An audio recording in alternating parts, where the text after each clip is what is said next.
Dark Psychology: How to Master Human Emotions and Read Anyone. Written and published by Ngasline.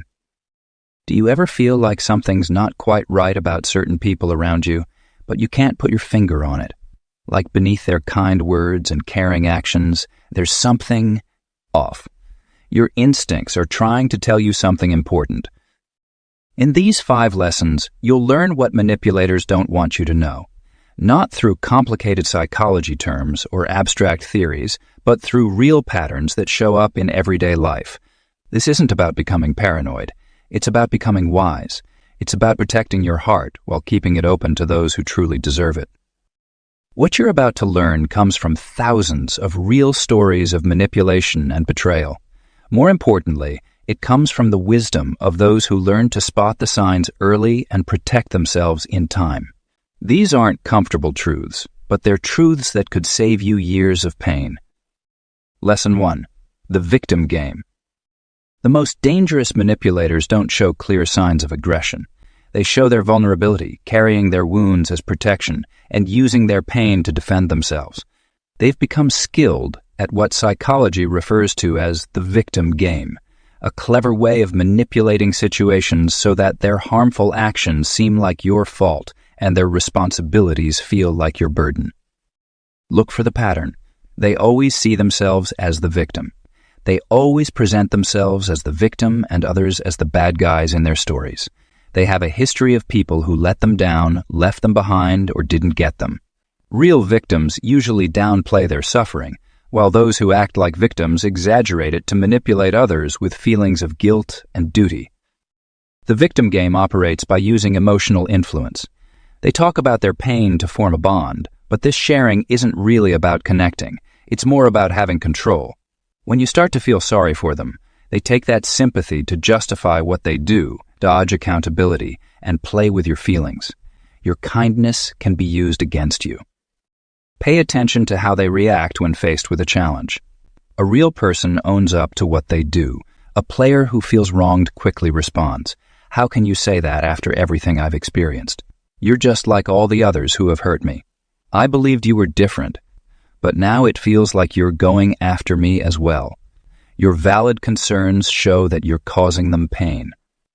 They always have urgent issues that only you can fix. They make problems that make you stop what you're doing and hurry to help them. No matter how much you try to help, it always feels like it's not enough.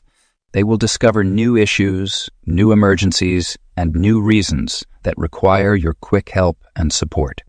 Your life begins to focus on their constant crises. Notice how you feel when you're with them. You may feel like you have to be very careful, worried about causing their hurt. It's normal to feel bad about wanting things for yourself or saying no sometimes. You may begin to question your own judgment, thinking about whether you are truly as unkind or self-centered as they suggest.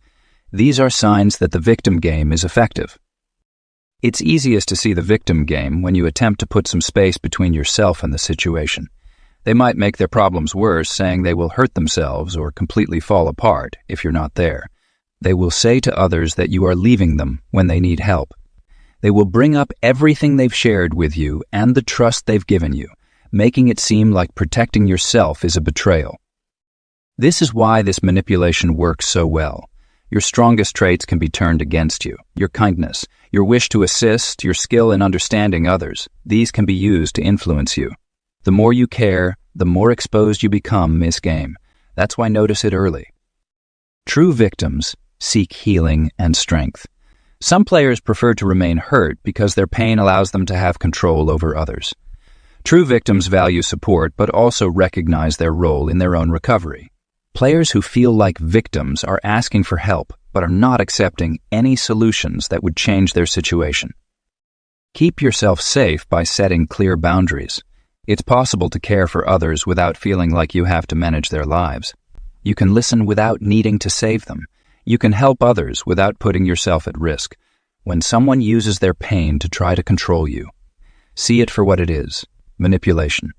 Take a step back and stay strong and clear-minded. Lesson 2. Wolves in friends' clothing. The most dangerous wolves may not appear to be wolves at all. They arrive as friends, trusted companions, and supporters. They hear your secrets, cheer for your wins, and support you when things are tough. They become essential in your life. That's what makes their betrayal so shocking. You didn't see it coming because they acted so well. These wolves know an important thing. Trust is not something you take. It's something you give freely. They don't push themselves into your life. They gain their spot by consistently showing loyalty and care. They are the friend you can rely on, the shoulder to cry on, and the ear that listens. They look at your weaknesses not to help you get better, but to find the best way to hurt you when they need to. Look out for the signs of strategic friendship. They really care about your life, particularly your challenges and worries. They recall everything you tell them, not because they care, but to use it later against you. They act like your closest friend and biggest supporter, ensuring you rely on them emotionally before revealing their real self. Pay attention to how they gather information. Every casual chat is a way to collect information. They ask thoughtful questions while pretending to care. They want to know about your fears, your weaknesses, and your past hurts. They want to find out who caused you pain, how it happened, and what lessons you took away from it. This isn't to help you recover, but to figure out the best way to hurt you when they decide to. Notice how they treat your other relationships. They often try to separate you from others by quietly criticizing your friends or making you question the people who care about you. They see themselves as your only real friend, the one who truly gets you. This isolation makes their eventual betrayal even harder to bear because they've ensured you have no other options. They often betray you when you're at your weakest, facing other problems, and when you really need a true friend the most. This timing is not a coincidence. They've been waiting quietly, earning trust, collecting information, and getting ready for the right time to make their betrayal hit the hardest. The toughest thing about these wolves is that they make their betrayal look like it's your fault. They use everything they know about you to make others, and sometimes you, believe that you deserved what happened to you. They turn your trust against you, using your weaknesses to defend what they do. Since the day they met you, they've been telling the story of your breakup. What makes them so effective is that they are not focused on immediate results. They are ready to spend months or even years to build trust before making a move. They know that the stronger the trust, the bigger the hurt when it is broken.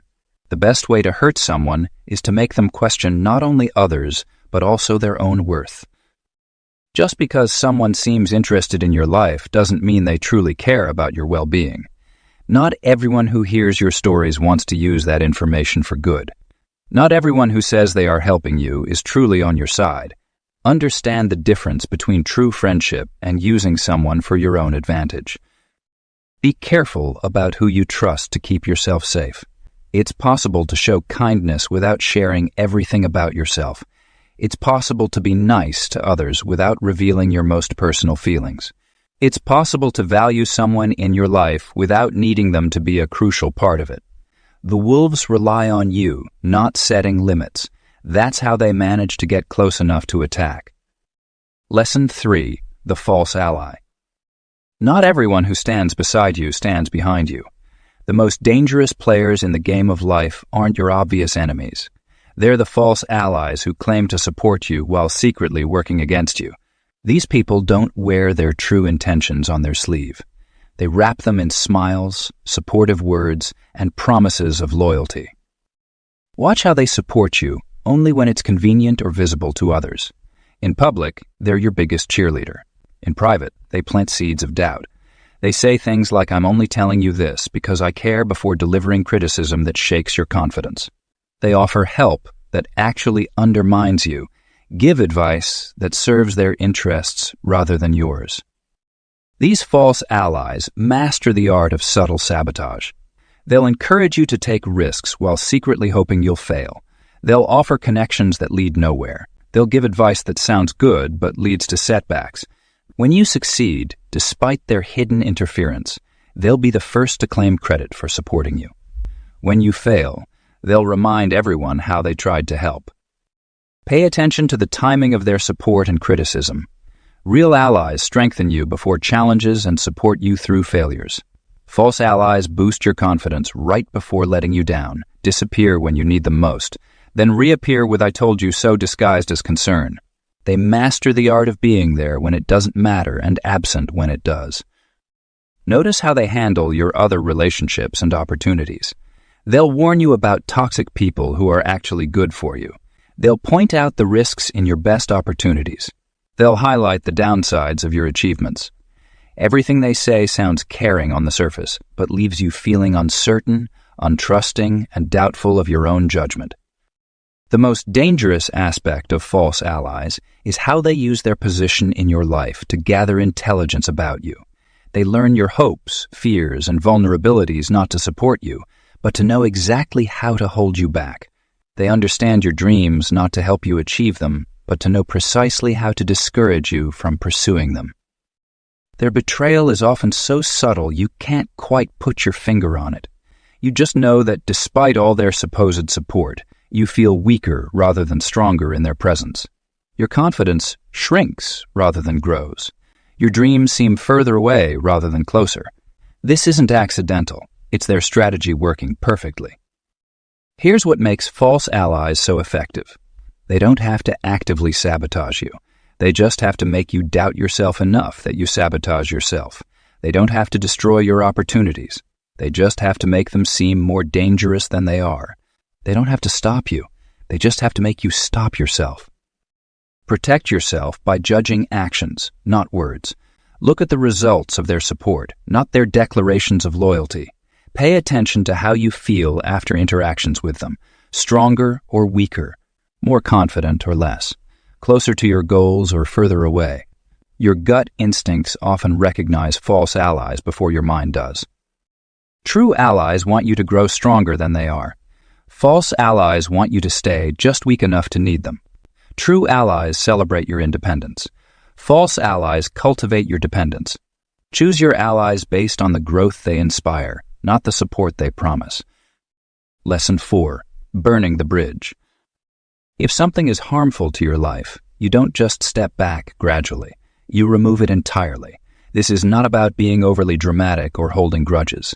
It's about keeping your peace, securing your future, and caring for your soul. Some bridges are not meant to last. Some relationships should come to a close. Some doors should stay closed for good. The world suggests that you should maintain all your connections, avoid shutting any opportunities entirely, and always be open to giving people another chance. This advice assumes that every connection is valuable. Some are not. Some bridges take you back to hurt. Some doors lead to rooms that make your light less bright. Some relationships can take away your energy without you realizing it. Notice your feelings when you're with different people. If someone often makes you feel tired, unsure of yourself, or like you need to prove your value, it's best to let go of that relationship. If a relationship causes more stress than calm, more hurt than happiness, and more uncertainty than progress, it's best to move on entirely. The most toxic people will not allow you to distance yourself quietly. They will follow you over any bridge you cross. They will use any leftover connection to get back into your life. They will take your good gesture of leaving doors open and use it to create more trouble. To keep your peace, you need to completely cut ties with these people. You might feel more guilty about burning bridges than you do about taking care of yourself.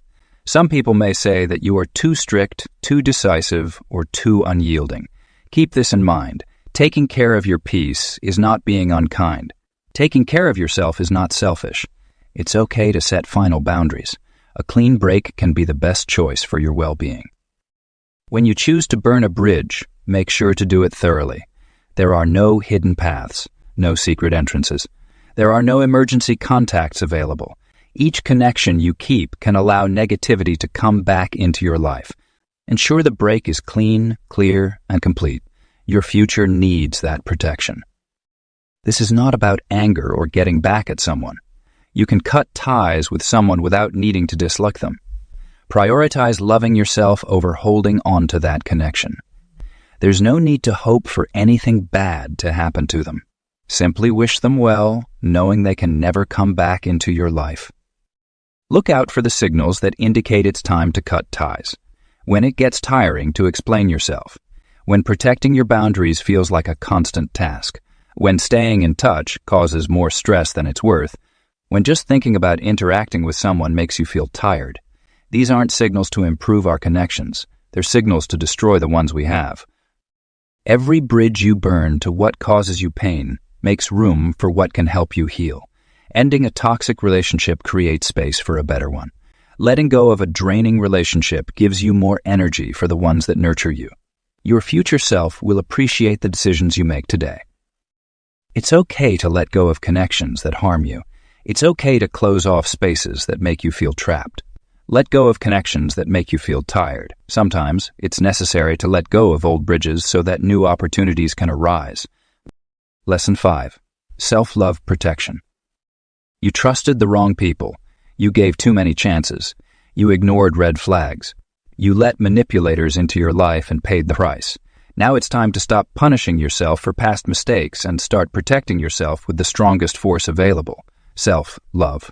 Not the soft, fluffy kind, but the fierce, protective kind that builds boundaries like fortress walls. Stop beating yourself up for not seeing the signs sooner.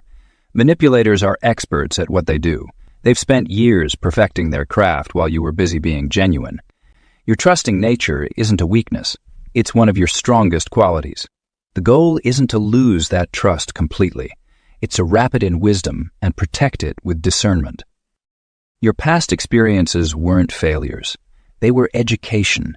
Every betrayal taught you something valuable about human nature. Every manipulation showed you what to watch for. Every fake friend revealed another pattern to recognize. You didn't waste time with wrong people. You were gathering intelligence that will protect you for life. The greatest protection isn't suspicion. It's self-love so strong that toxic people can't get past it. When you truly love yourself, you naturally reject what doesn't serve you. You don't need to analyze every red flag because your self-love automatically repels what could harm you. Like a spiritual immune system, strong self-love recognizes and rejects threats before they can get close enough to damage you. This kind of protective self-love isn't passive. It's active and fierce. It says no without guilt. It sets boundaries without apology. It walks away from toxicity without looking back. It chooses your well-being over others' comfort every single time, not because you're selfish, but because you finally understand that you can't serve anyone if you're constantly being drained. Start treating your energy like the precious resource it is. Not everyone deserves access to your time, your emotions, your trust, or your life story. Make people earn their place in your life through consistent actions, not just smooth words. Let them prove their trustworthiness over time. Your energy is valuable. Stop giving it away to those who won't protect it. Your intuition is stronger now because of your past experiences. That gut feeling that tells you something's off. Listen to it. That quiet voice that warns you about certain people, trust it. Your subconscious mind recognizes patterns even before your conscious mind can explain them. Your instincts are your first line of self-love protection. People who are meant to be in your life won't fight your boundaries. They'll respect them. They won't drain your energy. They'll add to it. They won't dim your light. They'll help it shine brighter. Anyone who does otherwise isn't meant for your life, no matter what role they claim to play in it. The past has taught you everything you need to know. Now it's time to use that knowledge, not as a burden that weighs you down, but as wisdom that lifts you up. Let your experiences make you stronger, wiser, more discerning, but not bitter. Let them teach you to love yourself more fiercely, protect your peace more determinedly, and choose your connections more carefully. Your heart doesn't need to harden. It just needs to be protected by the unshakable strength of self-love. Keep your capacity to care, to trust, to give. Just surround it with wisdom. The right people will understand your boundaries. The right connections will respect your protection. The right relationships will add to your peace, not disturb it. Final lesson: dark psychology. Getting to know human nature doesn't mean you have to be distant or suspicious. It's about gaining wisdom and staying safe. The victim game will always happen. Wolves will always pretend to be sheep. False friends will always be around, and some bridges will need to be burned. These truths give you strength. The strength to safeguard yourself while remaining open to those who genuinely deserve your trust. These 5 lessons focus on understanding and awareness, not on fear or suspicion. It's about living wisely. Notice patterns before they cause any harm. Love yourself enough to set boundaries that keep your peace safe. Sometimes, the friendliest faces can hide the worst intentions, and that's all right, because now you can see past the masks. Trusting others is not a flaw. It's a valuable quality that should be safeguarded with care. Your ability to love is not a weakness. It's a special quality that should be protected wisely. Your past experiences were not failures. They were lessons preparing you for a stronger and wiser future. Let these lessons help you grow, not feel resentful. Allow them to help you gain wisdom instead of fear. Allow them to show you how to maintain your calm while still being able to love fully.